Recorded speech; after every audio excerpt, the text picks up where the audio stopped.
It's only like, you know, $10,000 in my arms. All right. Oh my gosh. Yeah.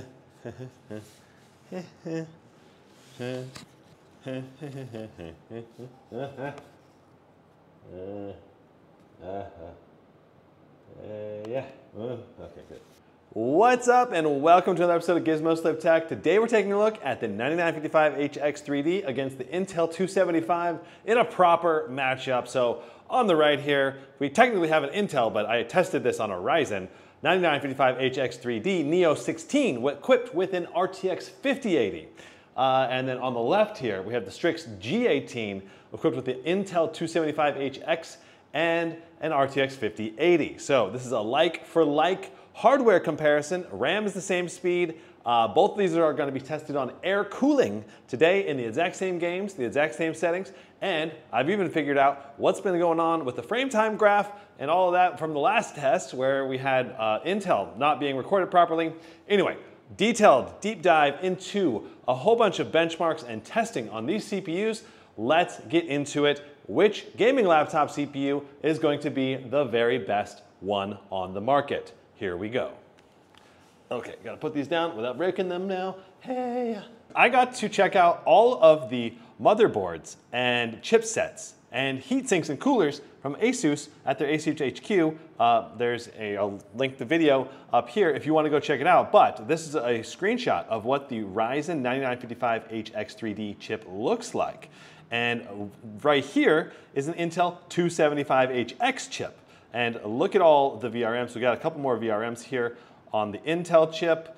Notice that there is the wrapping here for liquid metal on the Intel chip, but not on the AMD chip because there's this gold color coating over the chip, making it so you cannot put liquid metal on top of the chip. So I believe they use a two-phase like PTM type material on the CPU, which does work quite well. You also got liquid metal on the GPU here, but this is a 5070 Ti, this is a 5090, and we're not actually testing either of those today, technically. So anyway, but the main focus here is the CPUs, and you can see the differences in size.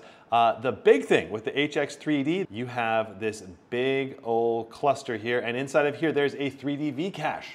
This is going to let you get better CPU-bound gaming performance because the CPU doesn't have to access the DDR5 5600 memory to pull in an asset. They can keep key game assets in that 3D cache for really quick access. So in games like Unreal Engine 5 or 4 based games with lots of NPCs running around, expect better 1% loads just because there's less latency when accessing that key data. Intel Core Ultra 9 275HX, 24 cores, 24 threads, 8P cores, 16E cores, no hyper-threading in here at all. And that is interesting. It's the first time on Intel that I've seen no hyper-threading. And the Ryzen 9 does still have hyper-threading, 16 cores, 32 threads. It's an extremely power-efficient chip on the Ryzen.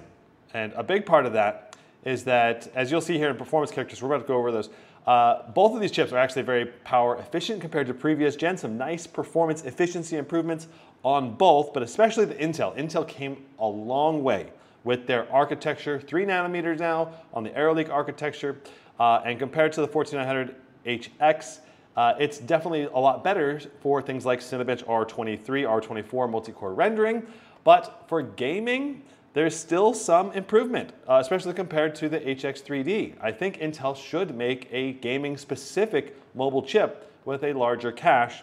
If that's possible to do for them, I'm not sure. That's something they should explore. Another key difference here is no liquid metal support due to the coating on the 9955HX3D, as I went over earlier.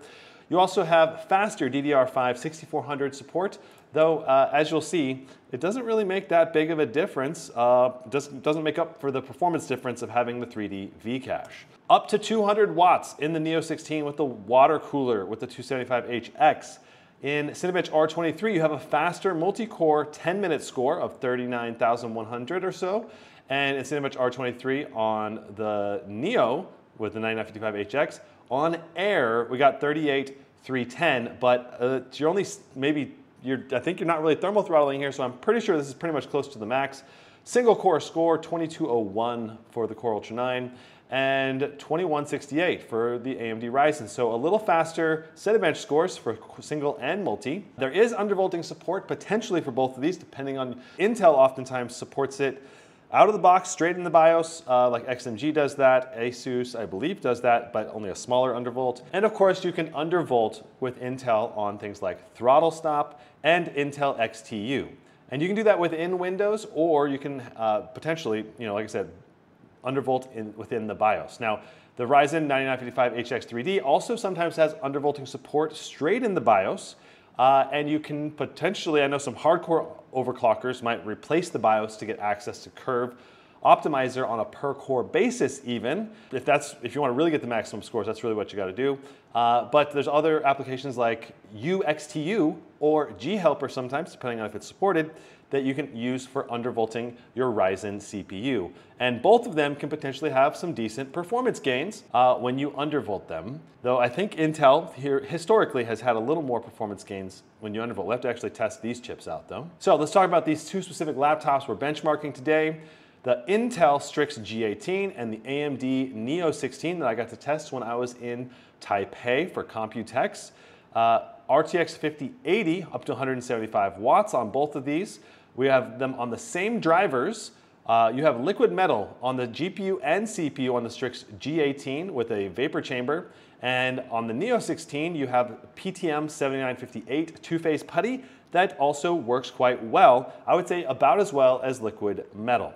Maybe even better in the sense that you don't have to worry about it spilling and destroying your electronics over time. Now, both of these laptops support DDR5 5600 memory.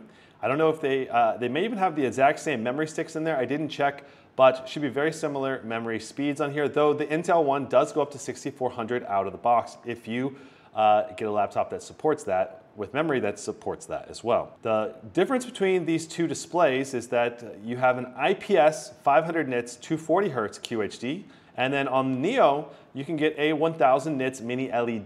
The Strix G18 comes with a 2 terabyte PCI Gen 4, and the Neo 16 came with a 1 terabyte PCI Gen 5. Though the SSD speeds will not affect our benchmarks today, but maybe just a little bit our loading speed. Now, both these laptops were tested on air with maximum fans with the rear of the laptop lifted up about 1/2 inch. So the first test that we'll have today is Time Spy, and you'll be able to see this test. I like doing this test so you can see the wattage on the GPU, the CPU in an identical benchmarking load. You can also see the clock speed hit this at the same time and see, which GPU is clocking a little bit higher.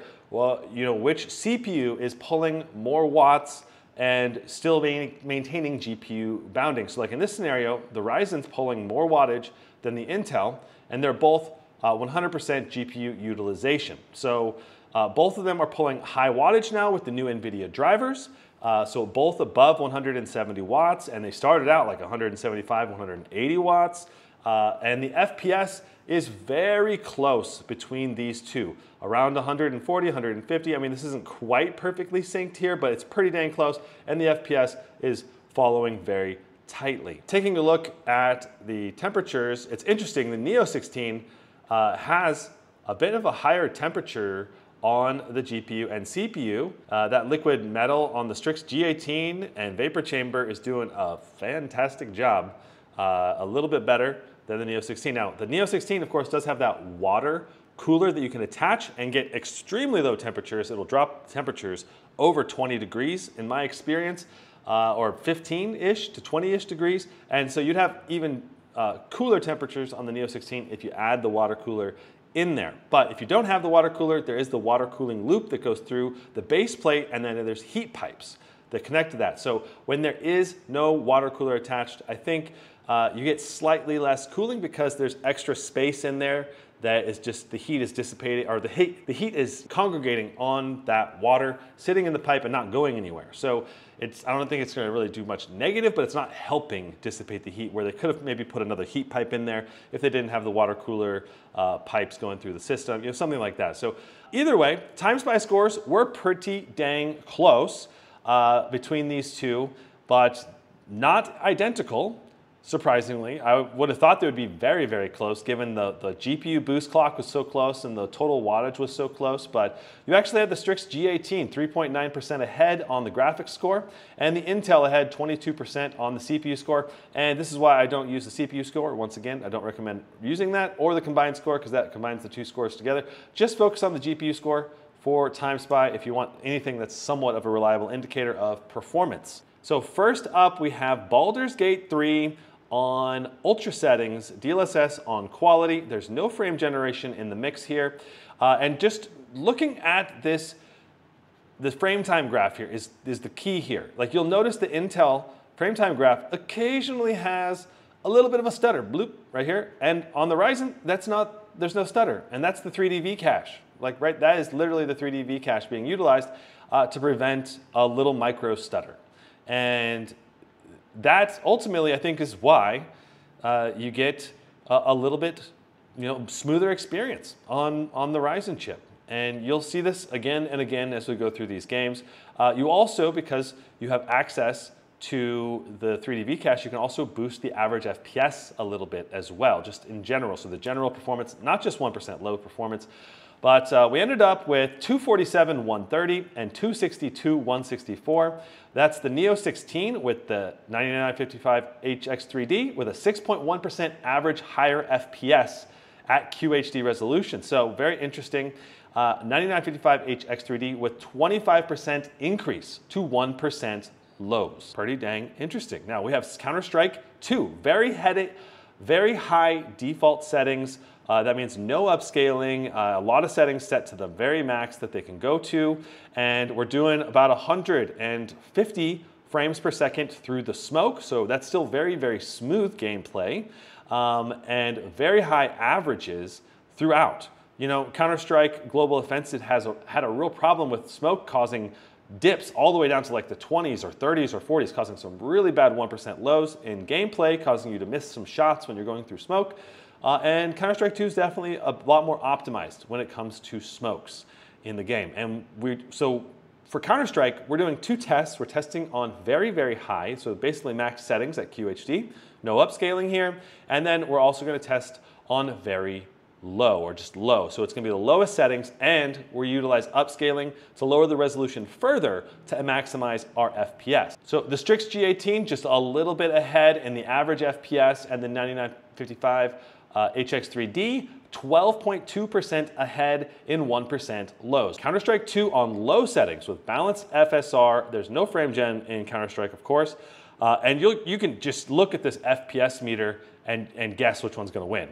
The HX3D is far ahead. Doing 500 FPS, 700 FPS, and the Intel, it's doing awesome. I mean, the Intel is doing fantastic, about 500 FPS, but it's just not doing as good as the HX3D. So, in the end results, we had 452 frames per second with the Intel, 156.6 for our 1% lows, 635 for the HX3D though. Insane performance coming out of the Ryzen, 230 FPS for our 1% lows, almost high enough to max the refresh rate on most QHD laptops. So if you can match your 1% lows to the maximum hertz refresh rate on your display, I think you've hit esports gaming heaven. Like, it does not get better than that. It's going to be, I think, very indicative of the vast majority of esports games out there. I'm going to do a dedicated esports game testing coming soon, so be sure to subscribe so you don't miss out on that. Cyberpunk 2077, let's talk. This is bugged right here. The frame time graph in Cyberpunk 2077 is bugged, and I did figure out what's going on, and I did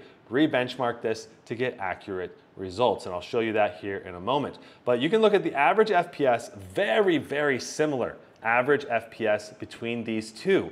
And the frame time graph is looking so buttery smooth, pretty much. Just little tiny blips on the HX3D, and certainly bigger blips on the 275HX. Like, you can still see when there's stutters with this frame time graph because it goes up, but it's just incorrectly counting only half of the 1% low. Pretty much that's what's going on, or very close to that. What I did is I used NVIDIA FrameView to re-benchmark the Strix G18 with the Intel chip to get more accurate results. Average FPS is basically equal.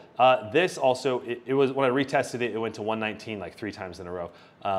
So that's not the correct one. You'll see here in a moment. Given the 1% low performance, we have a 27% advantage over the Intel. So AMD HX3D, absolutely killing it. So here I use frame view to get a look at our 1% low performance. So right now, the MSI Afterburner is only reading half, or in this case, like 1/3 approximately of the FPS. And this is because we're using multi-frame gen 4X in this particular test, and it's only counting the base frame rates, 1% lows basically, but counting the correct average FPS. So MSI Afterburner, you need to get this fixed because you can see the true 1% lows here of 141. And this is with 4X multi-frame gen in the mix. And so I did re-benchmark this, but the thing with frame view is that you can't actually see your benchmarking data when you're benchmarking, which is really annoying. So I have to do the test twice, once without benchmarking it and once with benchmarking it. And you can see right here the final result up in the top left, 119.78. So 119, this is with the Strix G18 when I retested it. So equal average FPS, but our 1% lows, big advantage to the X3D in Cyberpunk 2077. So now this is with the side-by-side with 4X multi-frame gen on both. So we're looking at average FPS being pretty dang close between these two. But one of the interesting things is the Intel chip is sometimes giving us higher average FPS, like in Cyberpunk. I'm pretty sure the average FPS was higher. But our 1% lows were lower. So it's super interesting on what's going on with Intel. And I think, you'll see at the end, the overall average is still in favor of the HX3D, but the 1% lows games, I don't think Intel won a single 1% low test in the testing today, which was interesting because the 1% lows sometimes were better on the 5090 Intel, which I guess makes sense because it's a more powerful GPU. There's our final results for the 4X multi-frame gen, 209 versus 198, 150 for our 1% lows on the HX3D, 107 for the 275HX. So you can see the frame view benchmark results right there. That means the Strix G18 had 5.5% higher average FPS, but the HX3D had 40% better 1% lows. So pretty massive advantage, and I would definitely take the HX3D version if I was playing the game, because the 1% lows being at 150, that thing is gonna be buttery smooth. 107 is still extremely good. So honestly, both of these laptops are fantastic. But if I had to choose one, I would pick the HX3D. So in my previous test in Elder Scrolls, the Intel 275HX was bugged just like Cyberpunk and not reading the correct 1% lows, but for some reason on the Strix G18, it was not bugged and it was actually reading the 1% lows accurately. And you can see that Intel and the Ryzen are both over 100 and neck in terms of 1% low performance, as well as average FPS, really providing pretty much maximum GPU effectiveness here, with utilization reaching like 98% pretty much throughout the test. The HX3D only 2% ahead basically in 1% lows, but excellent performance on both machines. All right, God of War Ultra preset, DLSS on quality, no frame gen of course in God of War. We're looking at 116 versus 117. 117 is basically almost exactly the same, but again, 1% lows, just a little bit better on the HX3D. So you're looking at 87 versus 96. So the Neo 16 with 1% average FPS approximately and 9% from 1% lows. Taking a look at Hogwarts now, you can see I got the frame view out for this test because I wanted to make sure that we weren't bugged, and because we'd still have a bugged visual graph here, but the 1% lows do appear to be accurate, with NVIDIA frame view also showing dips down into the 40s and 30s for our 1% lows. And so I'm pretty sure that the 1% low here from Afterburner is accurate.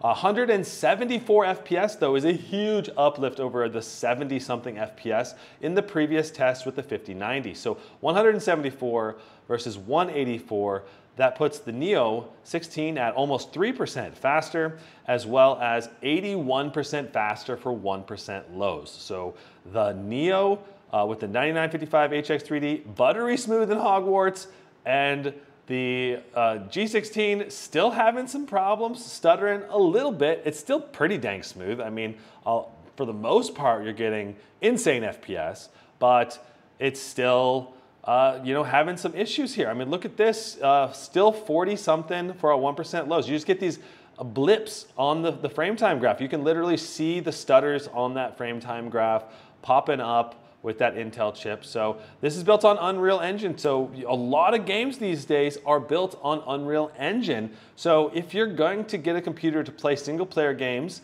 the HX3D actually is not just for esports players, it's also for AAA gamers. So 288 FPS on the Strix, so actually better performance on the Strix G18 by 3.8%, but the HX3D had over 100% gains and 1% lows, again, making the gameplay experience super, super smooth. All right, so we're looking at Marvel Rivals Ultra preset, and we are front lines, exact same map, same situation with AI bots for the most part. Very, very similar FPS between these two laptops right now, averaging right around 130 FPS, though the 1% lows are just slightly better on the HX3D, 72 versus 80. So, I mean, you get these tiny little blips on the frame time graph that end up reducing performance. That puts the Neo 16 1.6% faster for average FPS, and the HX3D 8.1% faster for 1% lows. Ultra preset, this time with 4 times multi-frame generation, though I don't recommend using that typically for multiplayer games. And you can see that both of these systems are cranking on the FPS, but the Intel chip is providing slightly higher average FPS, but again, the 1% lows here are bugged. So I did do some frame time testing here, and you can see that the 1% lows 115, not 50. So the correct 1% low is 115, 271 for average FPS during that playthrough, and so we ended up with 271 versus 259 with 164, a huge gain for the HX3D for 1% lows, again at 42.6%. So you want to play Marvel Rivals, you want to be able to aim perfectly smooth all the time. It's just going to be better on the HX3D. It's just going to be a smoother experience, and that's what gamers want, right? They want to be able to quickly aim and not have their aim messed up. So this is low settings, DLSS on quality with no frame gen, and we're dealing with over 200 FPS average right now on the HX3D and 172 FPS average on the Strix G18 with Intel 275HX. 1% lows are pretty close, but right now the HX3D is beating the Intel by about 15 or so. FPS 13, 10, it's going to be pretty close, but as you'll see here at the end, it's the HX3D still takes the cake. You know, very, very similar, basically almost the exact same area of the map, almost. So, ooh, those is so close, 108 to 107. So the HX3D only 1% faster in the end of that test. Very interesting. All right, so Monster Hunter Wilds, Ultra preset, no ray tracing, DLSS on quality with 2 times frame generation in the mix here. 140 FPS approximately for the Strix G18 and 140, well, so 146 versus 141. So for some reason, Intel just is able to put out higher average FPS in some of these games. You look at the GPU boost clock, I'm seeing higher GPU boost clock on the HX3D. The same wattage, very similar GPU utilization, but slightly better 1% lows, or very, very similar 1% lows right now. 77, 76, 75, wow. Then the average FPS just slightly going to the Strix G18. So I mean, if they're basically tied on 1% lows here, and the average FPS is slightly higher on the Intel chip, then technically I would say the Intel chip is slightly better for Monster Hunter Wilds in this scenario. At least, it's only 1 or 2 FPS for 1% lows, then yeah, I would give that win over to the Strix G18. So 146.75 versus 136.75. Strix G18 being about 2% faster FPS faster for 1% lows. It jumps down to 74 right at the end of the benchmark. So 74 versus 75, so 1.4% going to the HX3D, but it was almost a tie. All right, so last game, Witcher 3, and then we'll take a look at some graphs. So performance on the GPU. Utilization's almost identical, like 97, 98%. Wattage on the GPU is right above 170 to 175, right in that sweet spot where you want to be. The VRAM utilization is slightly higher on the Intel, which is interesting. CPU is slightly higher on the Intel. You've got 125 FPS approximately on both, 123 versus 125. It's so close. It's basically a tie, which you'd expect because it's the same GPU. But the 1% lows, 6% faster on the HX3D. Okay, so let's take a look at some benchmarks here. We're looking at an average overall for all of these tests of 6.8% being faster for the HX3D. And a big part of this gain is, of course, in Counter-Strike 2, where it was 40% faster when we tested on low settings, which is a huge gain. The average FPS, the Strix G18, it won in several games. Cyberpunk, Hogwarts, Marvel Rivals with 4x frame gen. So the average FPS is largely affected by this Counter-Strike 2. And I think the esports gamers out there are definitely going to want to get the HX3D because it's just going to be much faster. That said, the Intel 275HX, it's no slouch. 400, 300 to 500 FPS in esports games is definitely be possible on both of these CPUs. So it's really not like the Intel chip's bad by any means, but if you want the best, you got to pay a little extra for the HX3D, right? Plus, the HX3D is going to be more difficult to acquire because it is going to be, I think, a chip shortage on this CPU because it's clearly the fastest CPU on the market for gaming. Taking a look at our 1% lows, the HX3D is 25.5% faster on 1% lows. Now that we've fixed all of the Intel data and make sure that we benchmarked the games correctly, now we have proper 1% low data to compare, and the HX3D is just going to be smoother, especially in either esports games or in games with very complex NPC environments like we see in Hogwarts, where it's almost double, and Cyberpunk 2077, we have a nice 25% gain there. Marvel Rivals in esports scenario, again, a nice big gain there. Counter-Strike 2, big gain there. So the more complex the environment, the more CPU focused and CPU bound that game is, I think the higher on average the HX3D is going to be. Now, the performance on Intel is generally fantastic. It's going to be very smooth, and only the most picky gamers would be able to tell the difference between these two chips. So let's talk value between these two chips. I mean, if you have the HX3D that's maybe sold out or costs more money, it still may be worth buying the Intel 275HX. And that's the reality of it. If you can save $500 or $1,000, if you can get an Intel chip that much cheaper, yeah, it's probably worth saving the money because the performance on the Intel chip is still fantastic. But if you're after the best of the best and you want to drop $4,000 to $5,000, it may be worth saving and waiting for the HX3D chip, or maybe the 9955HX that doesn't have the 3D V cache, but it still is likely going to be a little bit faster than the Intel chip in 1% lows. We need to actually test the HX chip versus the HX3D, and I do have that test coming hopefully in June. So if you don't want to miss out on that, be sure to subscribe. Now, in addition, I'm going to be doing this test again with the 5090. And so we're going to be able to compare 5090 versus 5090 with the Intel chip and the Ryzen chip as well. And that's the setup where I'm going to really try to do a bunch of esports testing. So if you want to see the esports video, subscribe, and please, so other laptop gamers out there can find this video, hit that like button, and maybe drop a comment if you have any questions or thoughts on this video. Thank you so much for watching. We'll see you in the next one. Brandon, out.